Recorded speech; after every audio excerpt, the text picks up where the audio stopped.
Hello అండి, ఈరోజు కాకరకాయ నిల్వ పచ్చడి ఎలా పట్టాలో చూసేద్దామండి. అందుకుగాను ముదురు కాకరకాయలు తీసుకోవాలి. ఆ కాకరకాయలను కడిగి ఆరబెట్టేసుకుని మీడియం సైజ్ ముక్కలు కోసుకోవాలన్నమాట.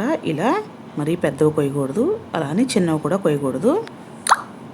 ఇందులో పసుపు, రుచికి సరిపడా ఉప్పు వేసి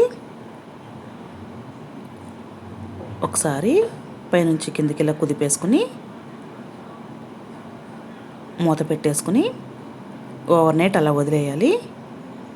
ఉదయం కాకరకాయలని గట్టిగా పిండేసి ఎండలో ఆరబెట్టేసుకోవాలి. ఒకరోజు ఆరితే సరిపోతాయండి. చూసారా, ఇలా ఆరాలన్నమాట. తడిపోవాలి కాకరకాయల్లో. అందులో వచ్చిన వాటర్, కాకరకాయలు పిండగా వచ్చిన వాటర్ అది. చింతపండులో వేడి నీళ్ళు పోసి మిక్సీ పట్టుకోవాలి. ముందుగా కారం వేసుకొని కొంచెం పసుపు, రుచికి సరిపడా ఉప్పు, ఆవపిండి వేసుకోవాలి. ఇందులో మెంతిపిండి వేయరండి కాకరకాయ పచ్చళ్ళలో. అలాగే వెల్లుల్లిపాయలు, మిక్సీ చేసి పెట్టుకున్న చింతపండు కూడా వేసి మొత్తం ఒకసారి కలిపేసుకోవాలి. ఇలా కాకరకాయలో వచ్చిన రసం కూడా ఇందులో పోసుకుని మరొకసారి కలిపేసుకోవాలి.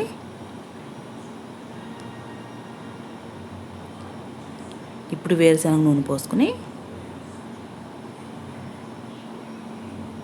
మొత్తం ఒకసారి కలిపేసుకుని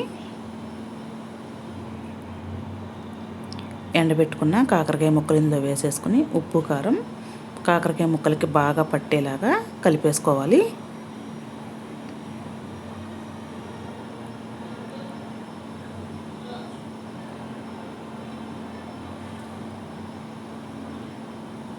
ఇలా కలుపుకున్న పచ్చడిని మూత పెట్టేసి ఒక నైట్ మొత్తం అలా వదిలేయాలి.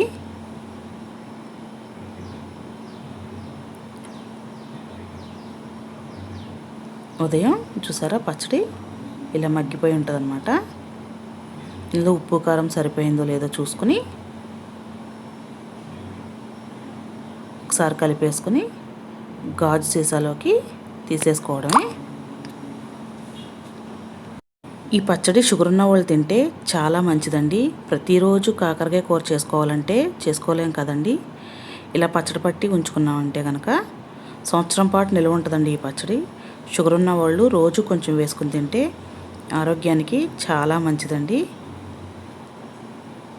చేదుగా మాత్రం ఉండదండి, చాలా బాగుంటుంది పచ్చడి. మీరు కూడా ఒకసారి ట్రై చేయండి. Thanks for watching.